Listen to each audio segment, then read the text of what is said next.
बिस्मिल्लाहिर्रहमानिर्रहीम। अस्सलाम वालेकुम नाज़रीन कराम, मैं हूं मखदूम शहाबुद्दीन और आप देख रहे हैं मेरा फेसबुक और यूट्यूब चैनल।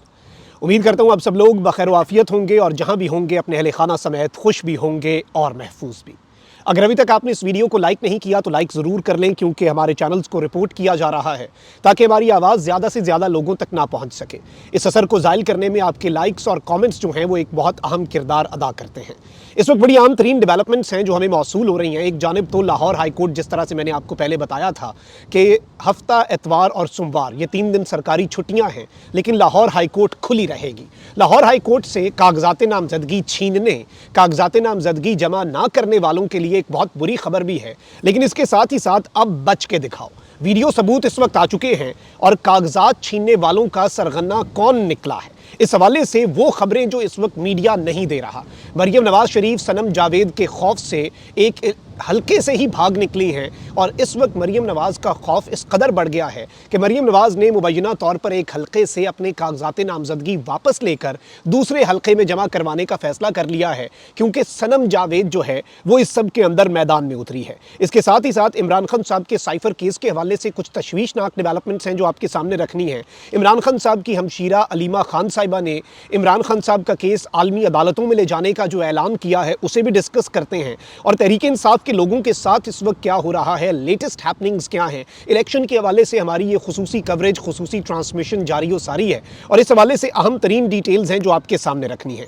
सबसे पहले नाज़रीन इकराम, इमरान खान साहब का जो साइफर केस है, आपको पता है कि उस केस के हवाले से डिटेल्स क्या रही हैं, और वो केस जो है उसमें जो ट्रायल कोर्ट है, जज अबुल हसनात जुल्करनैन साहब ने एक जुडिशल ऑर्डर पास किया था। जज अबुल हसनात जुल्करनैन साहब का जो जुडिशल ऑर्डर है वो बहुत अहम था। जुडिशल ऑर्डर के अंदर कहा गया था कि साइफर केस जो है वो अब ओपन कोर्ट में समाप्त नहीं होगी, इन कैमरा समाप्त होगी और इस केस की जो डिटेल्स हैं वो कोई भी बाहर नहीं ला सकेगा। और अगर एज अ जर्नलिस्ट कोई भी शख्स, चाहे प्रिंट और इलेक्ट्रॉनिक नहीं, डिजिटल मीडिया के ऊपर भी इमरान खान साहब के इस केस के जो ट्रायल है उसकी और समाप्त की डिटेल्स देता है तो उस पर भी ऑफिशियल सीक्रेट एक्ट लगेगा। साकिब बशीर साहब हैं, कोर्ट रिपोर्टर हैं, उन्होंने आज एक बड़ी अहम बात लिखी। कहते हैं कि आज तो बहुत ही अजीब हो गया है, साइफर केस का ट्रायल ऑफिशियल सीक्रेट एक्ट खुसूसी अदालत के हुक्म के मुताबिक आज भी कागजों में इन कैमरा है। प्रिंट, इलेक्ट्रॉनिक मीडिया और सोशल मीडिया पर नशर करने पर मुकम्मल पाबंदी है। लेकिन दूसरी तरफ FIA special prosecutors Adiala jail से बाहर निकलकर मीडिया टॉक करके सारी कार्रवाई बता रहे हैं।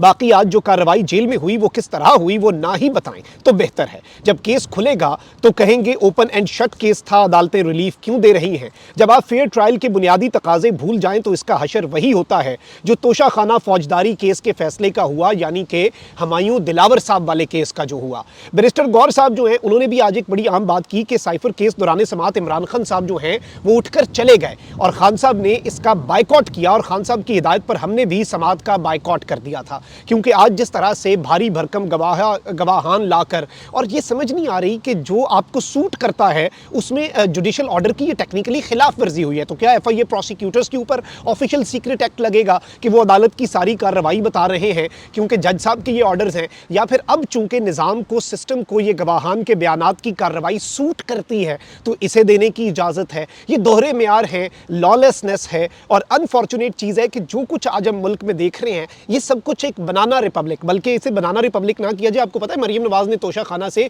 पाइनएप्पल का डब्बा जो है वो भी ले लिया था, तो इसे पाइनएप्पल रिपब्लिक कहा जाए, क्योंकि बनाना रिपब्लिक भी होती है लेकिन हमारे मुल्क में जो मुल्क को बनाना रिपब्लिक बनाया गया है वो एक ऐसे ख़ानदान के लिए बनाया गया है जो कि इस सारी की सारी सिचुएशन में पूरी कौम के सामने है। पूरा मुल्क देख रहा है कि वो ख़ानदान और उसकी सहूलतकारी के लिए निज़ाम का जनाजा उठाया जा रहा है। अब जो डिटेल्स मैंने आपके सामने रखनी है बड़ी ज़रूरी है। पहले बल्कि आप बैरिस्टर गौर साहब जो हैं उनकी ये वीडियो जो है आप सुन लें, 30-40 सेकंड का क्लिप है कि वो साइफर केस की समाअत के हवाले से क्या ब्रीफ कर रहे थे। बैरिस्टर गौर जो कि पाकिस्तान तहरीक इंसाफ के चेयरमैन हैं, ऑल्दो इलेक्शन कमीशन के डिसीजन के बाद जो बल्ले का निशान ले लिया गया है और PTI के इंट्रा पार्टी इलेक्शंस कलअदम हो गए हैं, उसके बाद ये नहीं है चेयरमैन, लेकिन आप कह लें चले रहनुमा पाकिस्तान तहरीक इंसाफ। बैरिस्टर गौर साहब ने क्या कहा है आप ज़रा सबसे पहले ये सुन लें। आया, खान साहब से मुलाकात हो गई है। एक 1 पॉइंट पे खान साहब ने उसका बॉयकॉट किया था और बॉयकॉट है भी। द रीज़न बीइंग जिस तरीके से ट्रायल चलाया जा रहा है, जिस तरीके से इसको रश किया जा रहा है, जिस तरीके से प्रोसिक्यूशन आज हर सूरत अपना एविडेंस कंक्लूड करना चाह रही है, हम सारे समझते हैं कि ये आईन और क़ानून की खिलाफ वर्जी है, ये अदालतों की उन अहकामात की खिलाफ वर्जी है जिस तरीके से इंस्ट्रक्शन दी गई थी कि ट्रायल को कंक्लूड करूँ। ख़ासकर कल की सुप्रीम कोर्ट के ऑर्डर के बाद जो सुप्रीम कोर्ट ने ऑब्जर्वेशन दे दी थी और सुप्रीम कोर्ट ने ऑर्डर में जो रिमार्क्स दिए और जो फाइंडिंग दी है, इस केस की कोई हैसियत नहीं आईन और कानून के मुताबिक, लेकिन ये फ़कत एक पॉलिटिकल विक्टिमाइजेशन है। जी नाज़रीन इकराम, आपने ये गुफ्तगू जो है ये मुलाहिज़ा फरमा ली और इसके साथ साथ इमरान खान साहब की जो हमशीरा हैं अलीमा खान साहिबा, उन्होंने नाज़रीन इकराम आपको पता है कि कुछ दिन पहले बल्कि 14 दिसंबर को एक टॉक की थी और उसमें उन्होंने कहा था कि इमरान खान साहब जो है उनके हवाले से यूके और आलमी अदालतें जो हैं उसके अंदर और डोनाल्ड लू जो है उसके ख़िलाफ़ अमरीका के अंदर केस चलाया जाएगा। तो आज इमरान खान साहब की जो हमशीरा हैं अलीमा खान साहिबा, उन्होंने मीडिया से गुफ्तगू की और आज उन्होंने कहा कि सारी प्रिपरेशंस जो हैं वो कंप्लीटेड हैं to launch the cases in the UK and United States of America to get justice for Imran Khan in cipher case, the US case to focus on Donald लू।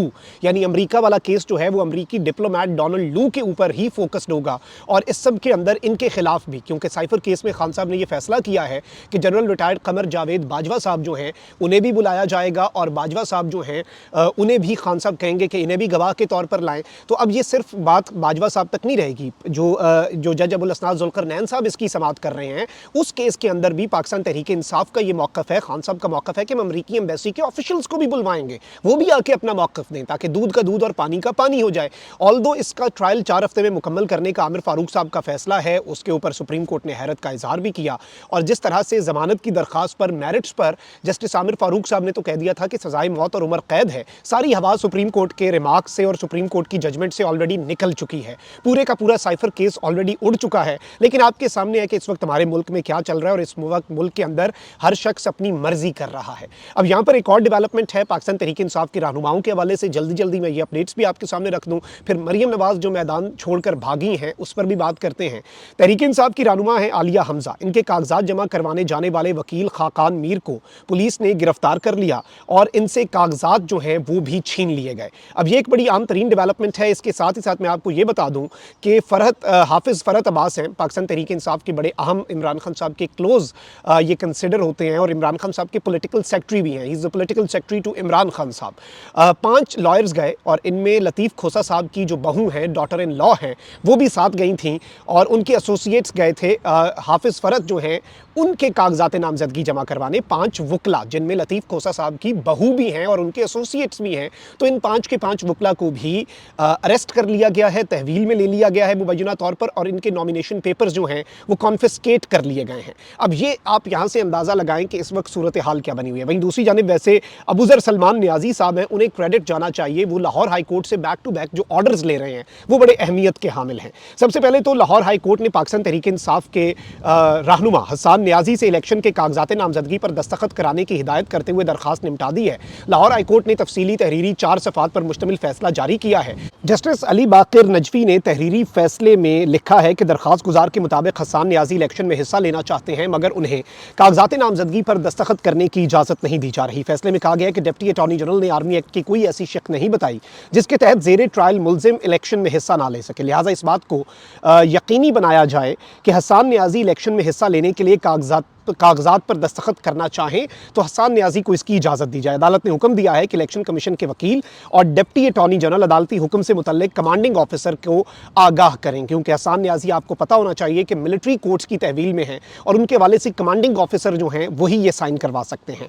वहीं दूसरी जानिब अबूज़र सलमान नियाज़ी साहब ने एक ट्वीट किया है कि argued the case at length yesterday, another victory in high court, justice Ali Baqir Najafi has restrained DPO Gujarat and DPO Mandi Bahauddin from causing hindrance in filing of nomination papers of Munas Ilahi and Chaudhry Parvez Ilahi. Police has locked the office of ROs and is not letting wife of Chaudhry Parvez Ilahi to file nomination papers. Chaudhry Pervaiz Elahi साहब की जो अहलिया के साथ और मुनस इलाही साहब की जो वालदा हैं उनके साथ जो हुआ है उस पर मैं आता हूँ, लेकिन ये एक बड़ा अहम तरीन जजमेंट है लाहौर हाई कोर्ट से जो इस वक्त सामने आई है।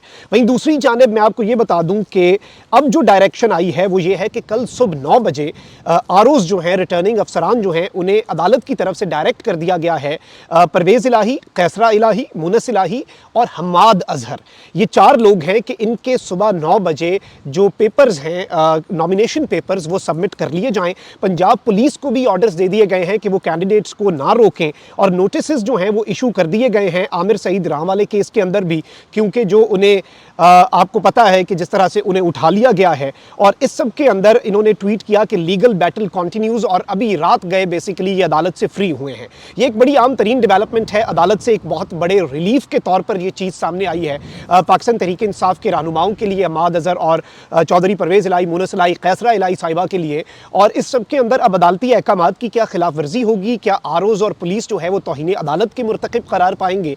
उम्मीद भी नहीं है, ऐसा हो भी सकता है। इस वक्त मुल्क के अंदर जुडिशरी चूंकि अपनी रिट जो है वो उस तरह से वो अपनी एक्सरसाइज करवाने में और जुडिशरी के जुडिशल ऑर्डर्स की जो एक तकरीम होती है, जो उनका एक तकद्दुस होता है, जो उस पर लोगों का कॉन्फिडेंस होता है। आप देखें ना कि निज़ाम अगर चाहे तो फिर अदालती अहकामात को किस तरह से हवा में उड़ा दिया जाता है, ये सबके सामने है।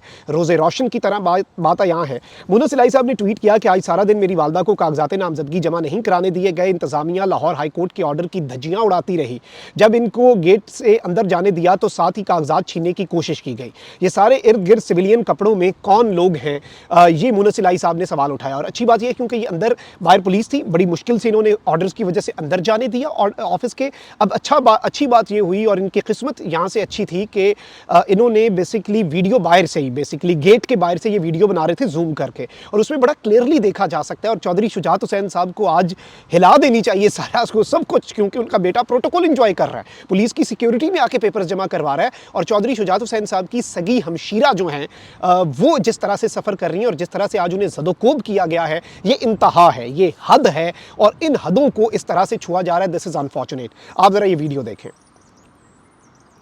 ये आप नाज़रीन किराम वीडियो जो है अपनी स्क्रीन के ऊपर मुलाहिज़ा फरमा सकते हैं। इसमें आप देख सकते हैं कि उनसे कागज़ जो है वो छीनने की कोशिश की गई और उनसे यहाँ पर कागज़ जो हैं वो छीने जा रहे हैं। अब इस शख्स के हवाले से भी एक खबर आई है, मैं वो भी आपके सामने रख दूंगा कि ये कागज़ छीनने वाला सिविल कपड़ों में कौन शख्स था। पुलिस वाले बाहर सरेआम देख रहे हैं, पुलिस देख रही है, पुलिस की वर्दी आप देख सकते हैं कि उनके सामने सरकारी दफ्तर के अंदर आप देखें कि जब सुप्रीम कोर्ट ऑफ पाकिस्तान के अंदर एक वकील के जो मुंशी है उससे पिटिशन छीन ली जाए, उससे मोबाइल फ़ोन छीन लिया जाए और उसे सुप्रीम कोर्ट के अंदर से अगवा करने की कोशिश हो जाए, फिर तो मुल्क के अंदर कुछ भी हो सकता है, फिर तो अंधेर नगरी है, फिर तो मुल्क के अंदर कुछ भी मामलात हो सकते हैं। हमारे दोस्त है राय साकिब खरल, उन्होंने एक ट्वीट किया है और उन्होंने कहा कि गुजरात से मेरे ज़राए के मुताबिक कागजात छीनने की कोशिश करने वाले फहदुर रहमान हैं, ये SHO हैं थाना बुलानी, ये बुलानी का थाना है, उसके SHO हैं जिन्होंने ये कागजात छीनने की कोशिश की है। तो अब नाज़रीन किराम इनकी निशानदही हो चुकी है। तो लेट्स सी के लाहौर हाई कोर्ट के जो ऑर्डर्स मौजूद थे, अब नया ऑर्डर ये आया कि कल 9 बजे कागजात जमा करवाए जाएं, लेकिन पिछले जो चौधरी परवेज़ इलाही साहब और उनके खानदान के ऑर्डर्स हैं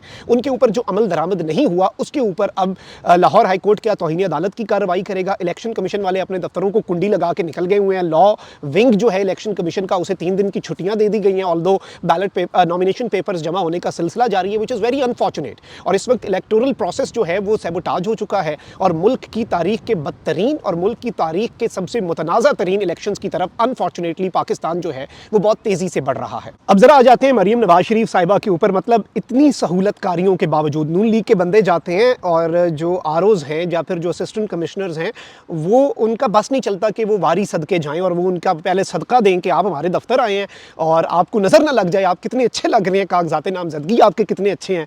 तो और बल्कि मैं कल पढ़ रहा था एक साहब के साथ ये हुआ कि वो आरओ के पास गए और PTI के और कागजात उन्होंने जमा करवाए। उन्होंने अपने साथ सब ऑर्डिनेट को कहा जो आरओ साहब हैं कि इनकी ज़रा जांच पड़ताल करें कि ये कागज़ पूरे हैं। आधे घंटे बाद उन्होंने पूछा हमारे कागजात की जांच पड़ताल हो गई, तो आरओ ने उसी तरह से बड़ा पक्का मुंह बना के कहा कौन से कागज़, मुझे तो कोई कागज़ नहीं दिए। ये इस वक्त पाकिस्तान के अंदर हालात हैं, ये सूरत हाल है। अच्छा भाई, दूसरी जानिब मरीम नवाज शरीफ साहिबा जो है उन्होंने कौमी असम्बली की 2 और सूबाई असम्बली की 3 नशिस्तों से कागजात नामजदगी जमा करवा दी हैं। और इस सब के अंदर मैं आपको एक और बड़ी अहम तरीन डेवलपमेंट है, पहले तो जियो न्यूज़ की खबर दे देता हूँ और इतने ज़्यादा हल्कों से क्यों खड़ा होना पड़ रहा है ये भी सबको पता है मरीम नवाज़ को। मरीम नवाज़ के कौमी असम्बली के 2 हल्कों से कागजात नामजदगी जमा हुए हैं। लाहौर के हल्का NA 119 और NA 120 से मरीम नवाज़ ने कागजात नामजदगी जमा करवाए हैं। मरीम नवाज़ के पंजाब असम्बली के 3 हल्कों से भी कागजात कागजात नामजदगी जमा हुए हैं। PP 159, PP 160 और PP 165 से मरीम नवाज़ के कागजात नामजदगी जो हैं वो जमा हुए हैं। लेकिन यहाँ पर एक खबर है, शाकिर महमूद अवान साहब ने ये खबर दी है कि डर, खौफ या मसलहत। सनम जावेद ने NA 119 से कागजात नामजदगी जमा करवाए तो मरीम नवाज़ ने NA 119 से कागजात वापस लेकर NA 120 में कागजात जो हैं वो जमा करवा दिए हैं। अब ये एक बड़ी अलार्मिंग डेवलपमेंट है मरीम नवाज़ के लिए और नून लीग के लिए कि एक जेल में बैठी कारकुन है पाकिस्तान तहरीक इंसाफ की, with no experience of electoral politics and even no experience of politics, और वो इस वक्त उससे कागज़ और उसके ख़ानदान वालों को कुछ सियासत का इतना इल्म नहीं है, लेकिन डर और खौफ इतना है कि सारी सहूलतकारी के बावजूद पूरा निज़ाम आपको सल्यूट कर रहा है, आपकी सहूलतकारी के अंदर पूरा निज़ाम एक्सपोज हो रहा है, पूरा निज़ाम जो है वो सिस्टम के ऊपर से लोगों का एतमाद उठने दे रहा है कि आले शरीफ जो है उसकी सहूलतकारी हो जाए। लेकिन इस सब के बावजूद मरीम नवाज़ जो है वो इतनी खौफज़दा हैं। अच्छा, वहीं दूसरी जानिब एक और बड़ी आम डेवलपमेंट हुई है। मुल्की सियासी जमात है एक, हम Awam Pakistan party, election commission से इसने बल्ले का निशान मांग लिया। इस्लामाबाद में प्रेस कॉन्फ्रेंस करते हुए हम अवाम पाकिस्तान के additional secretary general Ahmad Zaman ने कहा कि रात को जो फैसला आया उसने साबित कर दिया कि आइन और कानूनी सब कुछ है। उन्होंने बताया कि हमारा इंतखाबी निशान ताला था, गोशवारे जमा ना कराने पर इंतखाबी निशान ताला वापस ले लिया, लिहाजा इलेक्शन कमीशन से इस्तदा है कि हमें बल्ले का इंतखाबी निशान अलॉट कर दिया जाए। अहमद जमान ने कहा कि हमारी पार्टी ने बल्ले का इंतखाबी निशान पहले मांगा था, हमें मिलना चाहिए, इलेक्शन कमीशन हमारी पहले से जमा दरखास्त को मंजूर करे। उन्होंने कहा कि हमें आइन के तहत यह हक हासिल है, हमने इलेक्शन कमीशन से इस्तदा कर रखी है और हमें इलेक्शन कमीशन पर पूरा एतमाद है कि हमारी बात सुनी जाएगी। और ये जो बेसिकली इसे पाकिस्तान का मीडिया भी कवर कर रहा है, ये खबर मैंने आपको जियो से उठाकर सुनाई है। गैर मारूफ सी सियासी जमात इंतखाबी निशान ताला, गोशवारे जमा नहीं करवाए तो उनके कागज़ जो हैं उनसे निशान वापस लिया, अब कह रहे हैं हमने गोशवारे जमा करा दिए, हमने तो पहले से बल्ला मांगा हुआ है, बल्ला हमें दे दिया जाए। मैं बार बार ये बात रिपीट करूंगा, बल्ला खान से है, खान बल्ले से नहीं है। आपने बल्ला ले लिया, आज़ाद उम्मीदवार हर हल्के से डिफरेंट हो, एक हल्के में खान के उम्मीदवार का इंतखाबी निशान ये दरख्त हो, एक में माइक हो, एक में ये जैकेट हो, एक में स्वेटर हो, एक में ये कॉफ़ी का कप हो, लेकिन वहीं से खान का उम्मीदवार ही जीतेगा। ये चीज़ इन्हें समझ नहीं आ रही और ये चीज़ इन्हें हॉन्ट भी कर रही, क्योंकि देखें बल्ले का निशान ये इनकी फ्रस्ट्रेशन का मज़हर हो सकता है, लेकिन इसका इमरान खान साहब को क्या कोई नुकसान होगा या बल्ला किसी और को देने से कोई फ़ायदा होगा? कोई फ़ायदा नहीं होगा, उल्टा इनके गले पड़ेगा, क्योंकि लोग चीज़ें देख रहे हैं, लोग चीज़ें समझ रहे हैं और रेजिस्ट कर रहे हैं। कमेंट सेक्शन में राय का इज़हार ज़रूर करें। अपना बहुत ख्याल रखें। अल्लाह निगहबान। पाकिस्तान जिंदाबाद।